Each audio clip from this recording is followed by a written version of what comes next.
Pavan Chitta. He is all of 17 years and he has this immense list of contributions and achievements to his name. He's been the Karnataka state team player for football under 17. He's been a Karnataka state team player for basketball under 15. He is school captain of the Greenwood High School in Bangalore. He's played for the Bangalore Football Club under 19. He's an all-India IGCSE topper at the 10th grade. He volunteers teaching sports, math and English at government schools, and he's content author at educatezilla.com. I think even if we try to do what we've done in the last 30, 40 years of our life, we couldn't match this list. So welcome guys, welcome Pavan Chitta.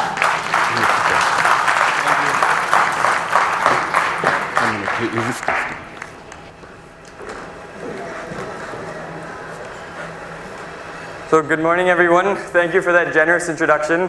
I must say it's such a pleasure and privilege to be here in front of such accomplished people. So you're probably still wondering why a 17-year-old is here today, so I'll get straight into it by saying that I started coding in Swift, the relatively new iOS language, just a couple years ago, because just as any other teenage kid, I thought it was simple. I just create the next Flappy Bird, put it on the App Store, and get famous. But after I created my first app, which entailed balloons going up and down and swords left to right, it wasn't exactly as satisfying as I thought it would be. Nevertheless, the knowledge I attained in creating such apps gave me the ability to look at the problems I saw every day around me with the question, can an app solve this? And today I'd like to share with you one such idea that I came up with and worked upon over the past year.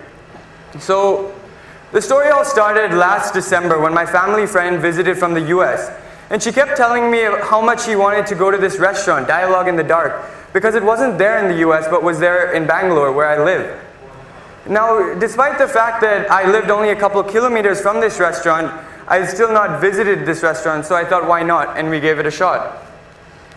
Now, the idea of this restaurant is to immerse the diner in complete darkness and have them not only engage in conversation in that darkness, but actually walk around, have them even engage in conversation in that darkness.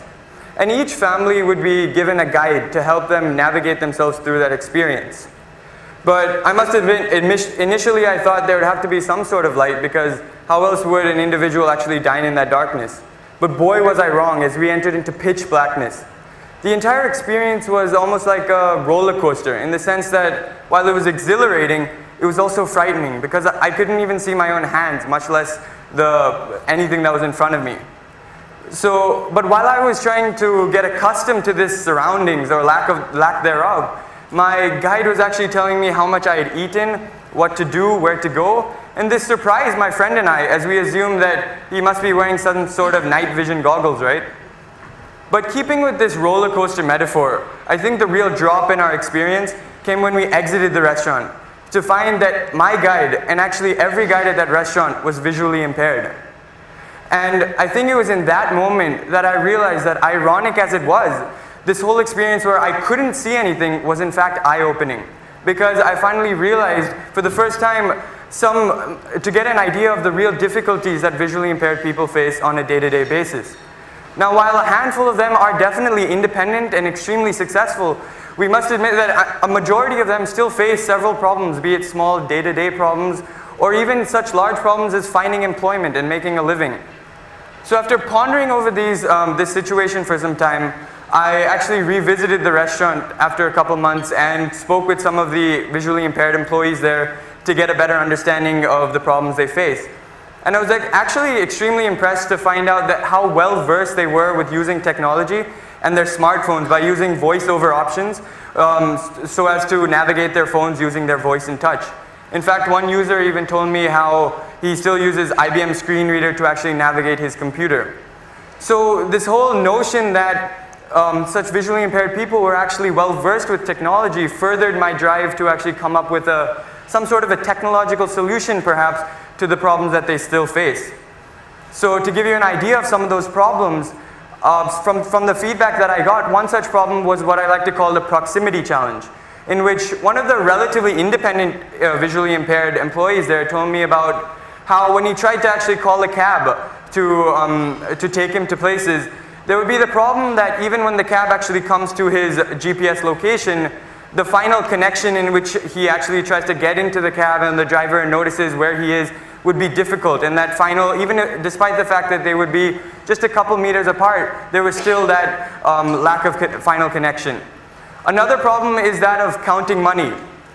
Now, in Indian currency, the notes are of different sizes, so it becomes a little easier. But in other currencies, when the notes are of the same size, because there's no braille or anything like that on them, if visually impaired persons want to become more independent, it becomes difficult to distinguish between those kind of notes. So after looking at such problems, and actually many more, I started realizing that there was potential to solve such problems if we could actually figure out some sort of image manipulation or image processing to actually be useful for such purposes. So then I started exploring different technologies, and I started by exploring OpenCV to see if I can actually program using such image processing libraries in order to actually detect objects from images. But after I started looking into that, I figured out that I would really have the basics and it would be really tedious for me. But the real breakthrough actually came when I found out that these cognitive APIs, such as visual recognition, already existed and could in fact do much of what I wanted. So I didn't have to actually start from scratch, but could in fact build upon those APIs. So after that, I started looking at how can I implement those APIs. And initially I had an old Raspberry Pi and I thought maybe I could use the camera module to bring that to life. But then I found out that I'd have to use a sound module, a battery pack, so even that would become a little less accessible and mobile. So finally I ended up just sticking with a mobile device and the inbuilt camera to see if I could create some sort of application wherein I could integrate that with the visual recognition or other cognitive APIs that already existed. So that is essentially how my Be My Guide application really started. And it is evolved with only one goal in mind, and that is to help visually impaired people be aware of their surroundings and help them actually get this notion of vision through visualization in order for them to become more independent. So because no single API actually provides all the functions that I required, I evaluated several different APIs and extracted those that were useful to me. And since this is an IBM conference, I thought I'd share my experience with some of the Watson services. So I found in particular that the Watson, under Watson Visual Recognition, the custom classifier service was particularly useful because it allows one to actually train the classifier to detect particular objects of interest. Now, creating the custom classifier was actually relatively simple. The only time-taking task was actually uploading various images for the positive results. And on the whole, I feel that this entire custom classifier seems to show a lot of potential, and it constitutes a unique function that I couldn't find in any other provider. And to give you an example, I created one such feature called Check My Money in my application in order to try and solve that counting money problem, in which I actually uploaded a bunch of different pictures for different notes, such as 10 rupees, 100 rupees, or even in dollars, under these subclasses under the custom classifier, so that whenever the user actually takes an image, perhaps of a note, to find out what value that note is, whatever subclass is detected under that will be read out by the application. So apart from that, I also used Watson face detection, which involves gender recognition and age recognition, that gave me good results. But while emotion is not yet available with Watson, I extracted that from other APIs. And on a whole, I basically took the results with highest confidence from different APIs and consolidated them for accuracy. In other features, I also used the Watson speech-to-text, text-to-speech, as well as the IBM Weather Underground in order to give weather information based on geolocation. But on a whole, commenting on my entire experience, I feel that the notion of actually using Watson in order to help you in iOS development was ultimately really simple because it was just a three-step process. Register yourself on Bluemix, get your services and credentials, and then download the iOS SDK from GitHub. And while I only used a small amount of resources and small amount of services, there's still a plethora of different resources available, and I'm excited by the potential that those show for solving other problems that we face on a day-to-day basis. And while I said that I was initially not too accustomed with the whole Bluemix service, I was actually, I found it really easy to find available resources because there's so much documentation on Bluemix, on GitHub, and even when I had some further problems, I even posted some queries on DeveloperWorks and got some replies within 24 hours.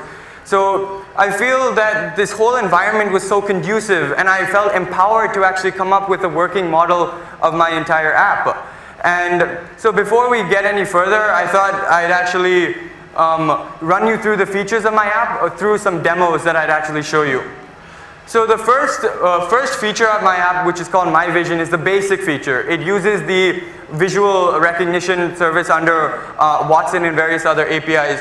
So I'll just give you a few use cases of this feature. While I'm sure it can actually be used for almost everything, I'll just show you a small demo with some use cases. So can we play the first demo?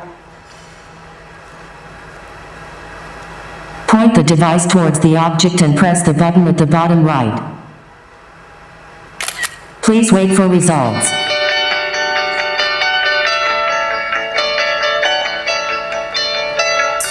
I see a logo or a sign indicating the Kane Chronicles. I also see some text saying from the creator of best-selling Percy Jackson Squeeze the now a major film Percy Jackson the Demigod Files. Please wait for results. I see a female of age between 35 and 44 who looks happy. Please wait for results.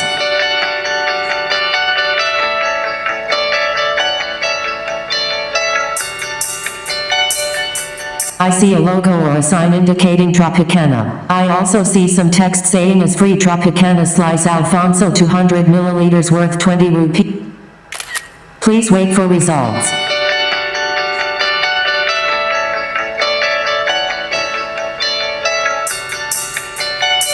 I see color, blue.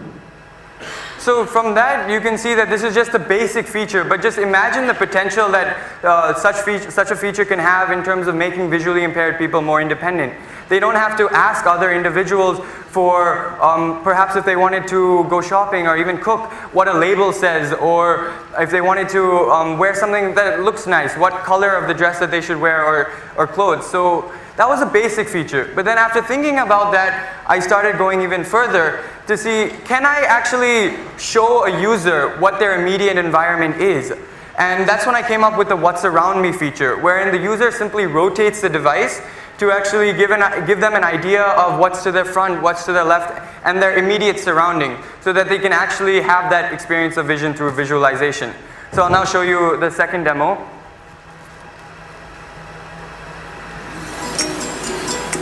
Scanning started. Slowly rotate the device around you. Scanning stopped.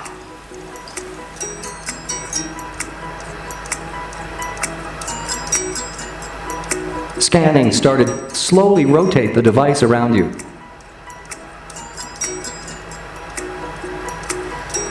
Scanning stopped. Behind you I see structure room, a painting of a large mirror. In front of you, I see furniture shelf, a desk with a flat screen TV. To your left I see structure room, a living room with a couch and a chair. To your right I see structure interior design, a living room with a large window. So while there still is work that needs to be done, this whole idea of getting them to be aware of their surroundings is definitely possible through such a feature. So they can actually get that experience of, that ideal experience of knowing what really is around them in their immediate environment. But when I was looking at that, I then went further to think that, is there a possibility of really solving some practical problems that they face? And that's when I came up with the Find My Stuff feature, which is in beta phase right now. But the whole idea is to actually, if I can scan around me to find out what's in those locations, could I in fact input through my voice what I want to find and actually have the app really tell me where it is so I can locate that object. So I'll show you again a small demo of this feature as well. What are you looking for? Speak after the beep. Computer. If you are looking for computer, start the scan. If not, try again. Scanning started. Slowly rotate the device around you.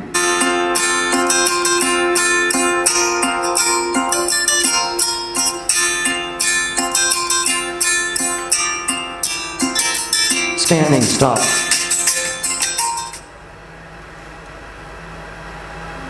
I see computer at 45.0 degrees to your left.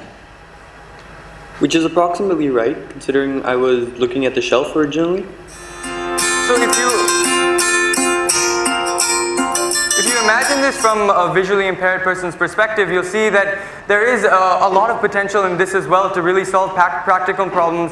And remember the underlying idea of helping them become more independent so they don't have to rely on others, and how this can in fact help them in other problems such as really getting employment, making a living in those sort of areas. But finally, I'd like to also show you that this check my money feature and how I was talking about how it can actually use the custom classifiers under Watson to actually differentiate between different objects, and in this case, the notes.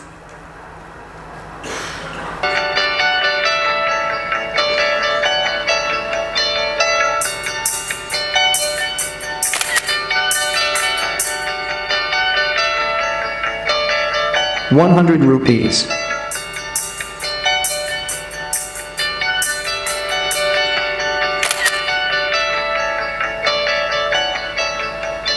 20 rupees.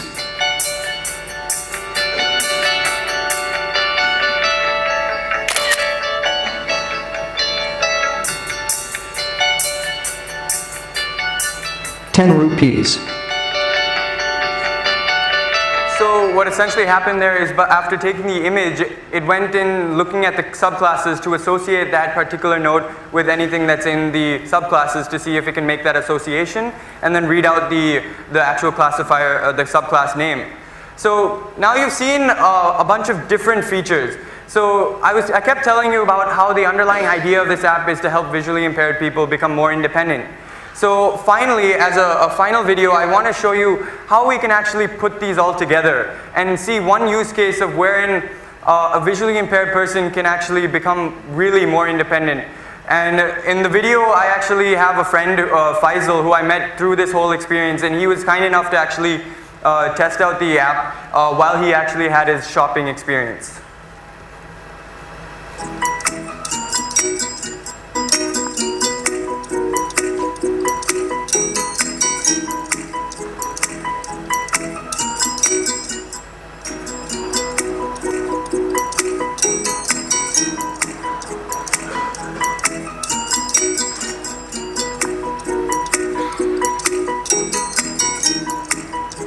You're right, I see supermarket convenience store.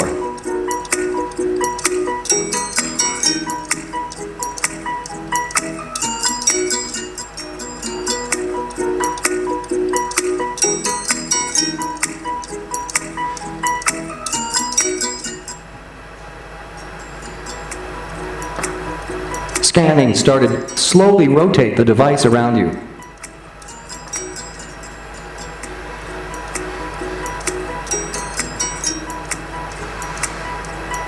Scanning stop.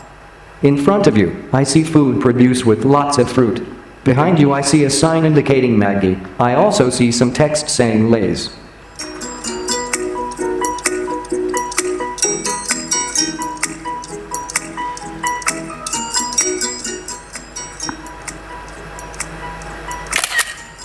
I see a logo or a sign indicating Bernvita.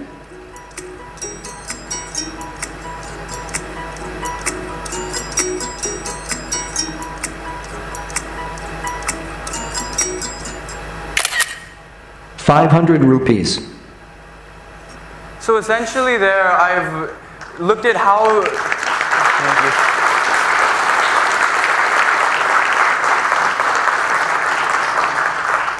So through all that, I've just been looking at and becoming excited about the potential that cognitive services can actually have in terms of solving problems that really have a social element.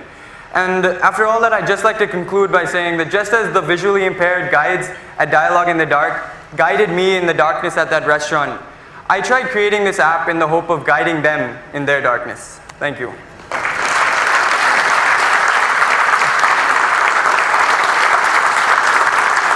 Thank you.